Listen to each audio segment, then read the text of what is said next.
अस्सलाम वालेकुम वीवर्स, कैसे हैं आप?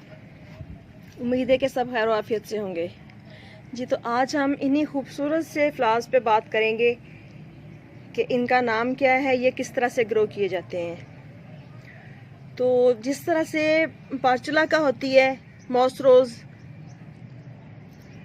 यानी कि जिसे हम 4 o'clock भी कहते हैं और गुले दोपहरी भी कहते हैं, जो ये वाले फ्लावर्स होते हैं, इसमें बहुत से कलर्स आते हैं। तो ऐसे ही ये बिल्कुल इसी फैमिली से है पर्सलीन। पर्सलीन बहुत ही प्यारा और खूबसूरत सा प्लांट है और बहुत ही इजीली ग्रो हो जाता है। बस आप कहीं से भी इसकी 1-2 कटिंग लें, जैसे हम गुले दोपहरी को ग्रो करते हैं, बिल्कुल इसी अंदाज से हम इसे बहुत ही इजीली ग्रो कर सकते हैं। और पर्सलीन भी बहुत से कलर्स में मिल जाता है, रेड, वाइट, पिंक, आछी, येलो, और भी कलर होंगे इसके, बट मैंने जो देखे हैं मैंने आपके साथ वही शेयर किए हैं। और मेरे पास 2 कलर्स थे, येलो और ये वाला पिंक वाला, शॉकिंग पिंक। तो इस दफ़ा सर्दी के मौसम में मैं येलो वाले को तो बचा नहीं पाई, बट ये जो पिंक वाला है, अच्छी वाला, ये देखें इसमें किस तरह से शेड आ रहे हैं। तो ये मेरे पास अल्हम्दुलिल्लाह बच गया। और चंद एक ब्रांचेस बची थी, तो जिनको फिर मैंने डिवाइड कर करके तो इस तरह से माशाल्लाह काफ़ी हेल्दी बना लिया है प्लांट्स को। तो इस वक्त मेरे पास 4 से 5 पॉट्स हैं इसके। तो ये बहुत ही इजीली ग्रो हो जाने वाला और पूरी गर्मियां हमें खूबसूरत फ्लावर देने वाला बहुत ही खूबसूरत सा और प्यारा सा प्लांट है।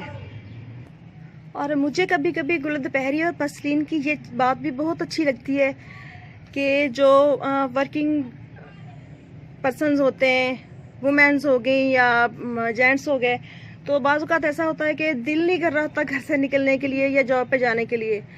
तो घर में तो अगर लगे हुए हैं तो खिले ही खिले होंगे, लेकिन ऑफिस में, हॉस्पिटल्स में, कॉलेजेस में, इधर उधर सारे बहुत ज़्यादा ये लगे हुए होते हैं 9 o'clock वाले फ्लावर्स और पर्सलीन वगैरह। तो जब खिले हुए फ्लावर्स को हम लोग देखते हैं तो तबीयत खुश हो जाती है और ऑटोमेटिकली ये होता है कि हमारा काम करने को जी चाहता है, और जो तबीयत में जो उदासी होती है वो भी काफ़ी हद तक ख़त्म हो जाती है। और हमारे प्लांट्स, हमारे फ्लावर्स जो होते हैं गार्डन में खिले हुए, घर आंगन में खिले हुए, हमारे घर को, आंगन को खूबसूरत बनाते हैं। और जहाँ कहीं भी इनकी अरेंजमेंट की हुई हो, पॉट्स वगैरह की, या इन फ्लावर्स को लगाया हुआ हो, तो वहाँ जो माहौल होता है वो बहुत ही खुशगवार सा महसूस होता है और इंसान को पॉजिटिव एनर्जी दे रहे होते हैं और हमारे अंदर की उदासी को ख़त्म करके हमें काम की तरफ या ज़िंदगी की तरफ राग़िब करते हैं। तो चलें अब हम बात करते हैं कि अब इनको हम किस तरह से लगाना है और इसकी केयर वगैरह क्या करनी है, पानी की रिक्वायरमेंट क्या है इस प्लांट की। तो सबसे पहले मैं आपको बताऊंगी कि इसे हम किस तरह से ग्रो कर सकते हैं। तो इसकी हम ये देखें, मैं आपके साथ शेयर करती हूँ कि चंद एक ब्रांचेस कट करेंगे इस तरह से। 4-5 इंच की ब्रांचेस ले लें इसकी, आप 3-4 ले लें। तो इनको हमें ऐसे ही बस ग्रो कर देना है अच्छी भल वाली मिट्टी में।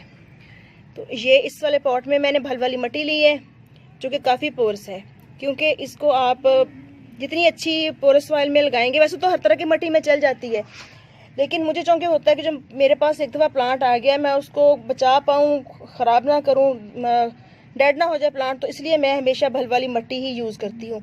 और इसकी कटिंग लगाने के लिए अगर आप चाहें तो इसके नीचे वाले लीव्स जो है रिमूव कर लें, अदरवाइज़ ना भी करें तो कोई इशू नहीं है। ये प्लांट बहुत ही इजीली अपनी ग्रोथ स्टार्ट कर लेता है। तो इस तरह हम बहुत ही इजीली पर्सलीन को ग्रो कर सकते हैं और बहुत ही खूबसूरती बिखेर सकते हैं अपने घर के अंदर जी। तो ये देखिए, बहुत ही इजीली हमने पर्सलीन का एक और न्यू पॉट तैयार कर लिया है। अब हम इसमें पानी डाल देंगे। तो इस तरह से हम इसको पानी डाल देंगे आहिस्ता आहिस्ता, एक दफ़ा भर के डाल दें और इसको शेड में रख दें। तो 3-4 ना भी आप शेड में रखें तो भी इस मौसम में चूँकि मॉइस्चर होता है तो ये अपनी रूट स्टार्ट कर लेते हैं बहुत ही इजीली। जून जुलाई के मंथ में ज़रा थोड़ी परेशानी होती है कि पर्सलीन और मॉस रोज़ की जो आप लगाते हैं कटिंग्स, उनको शेड में रखना होता है। तो इनको हम ऐसे ही इस साइड पे प्लेस कर देंगे यहाँ पे। तो अब बात करते हैं इसकी केयर वगैरह पे। तो इस प्लांट को बहुत ज़्यादा पानी नहीं चाहिए होता। जब देखें आपके इसकी मिट्टी खुश्क हो रही है अच्छे से, तो फिर आप इसमें पानी डाल दें। आजकल चूँकि गर्मियां हैं तो डेली एक दफ़ा डाल दें तो इनफ रहेगा। और पेस्ट वगैरह की बात करें तो अभी मुझे इस पे नज़र आया, ये देखें मैं आपको दिखाती हूँ।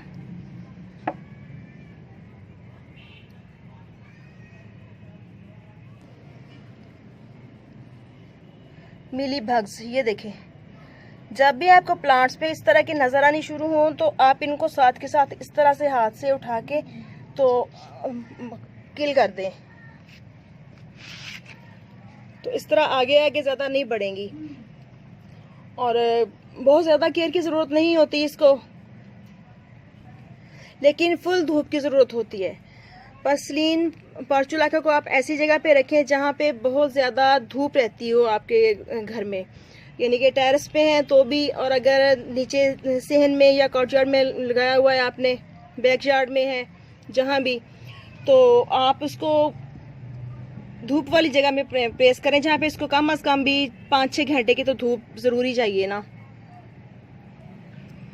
और इसको आप फर्टिलाइज़र वगैरह दें या ना दें, ये प्लांट अच्छी ग्रोथ करता है। बट मैं पॉट्स में लगाती हूँ तो इसलिए मैं अपने पॉट्स में जो भी लिक्विड बनाती हूँ वो ज़रूर डाल देती हूँ। ख़ास तौर पे इनको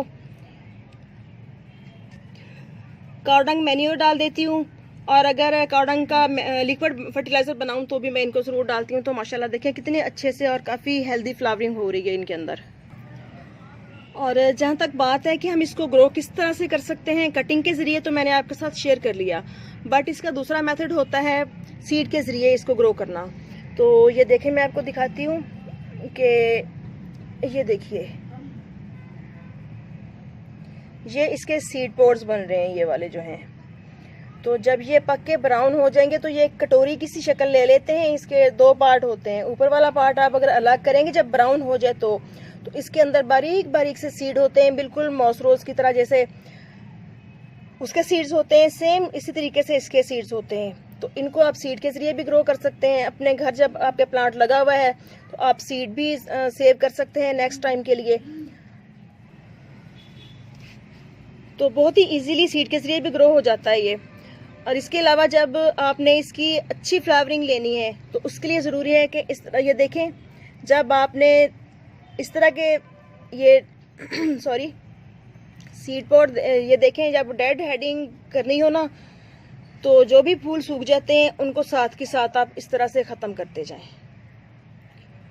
अब वो तो ये खुद भी गिरते रहते हैं, लेकिन अच्छी फ्लावरिंग के लिए आपने सीड आपको नहीं चाहिए तो आप इस तरह से इसकी हल्की हल्की सी डेड हेडिंग करते जाएं। जो भी फ्लावर्स खिले हुए हैं अगले दिन उनको सुबह सुबह आके तो साफ़ कर दें। मैं भी अक्सर ऐसे करती हूँ। सुबह सुबह जब मैं आती हूँ गार्डन में तो मुझे जितने भी इस तरह के मॉसरोज पे और पर्सलीन पे मुरझाए हुए फूल नज़र आते हैं, इस तरह से मुरझाए हुए बर्ड से बन जाते हैं, तो उनको फिर मैं पिंच करती रहती हूँ यूँ। और कोई भी बहुत ज़्यादा केयर नहीं करनी पड़ती। लेकिन जब आपने देखना है कि शदीद सर्दी के मौसम में इसको थोड़ी प्रॉब्लम होती है तो आप इनको या तो जहाँ पे आपके प्लांट्स धूप में पड़े हुए हैं वहीं पे छोड़ दें। ये औस भी बर्दाश्त कर जाएंगे और ये सर्दी को भी बेयर कर जाते हैं। लेकिन अगर आप इनको ऐसी जगह पे रख दें जहाँ पे धूप हो और ऊपर से शेड हो, धूप तो आती हो दिन में, बेशक सुबह की 3-4 घंटे की आए या शाम की 3-4 घंटे की आए, और लेकिन ऊपर हो शेड, डायरेक्ट औस इन पे ना पड़े, तो फिर ये प्लांट बहुत ही अच्छा सर्वाइव करता है। तो ओके, आई थिंक कि आपको इसके मुतालिक तमाम इन्फॉर्मेशन मिल गई होगी। इजाज़त दीजिए, इंशाल्लाह फिर मिलेंगे किसी नेक्स्ट वीडियो में नेक्स्ट टॉपिक के साथ। दुआ में याद रखिएगा, चैनल को सब्सक्राइब ज़रूर कीजिएगा ताकि मज़ीद आने वाली वीडियोज़ के नोटिफिकेशन फ़ौरन आप तक पहुँच सकें। ओके जी, अल्लाह हाफिज़।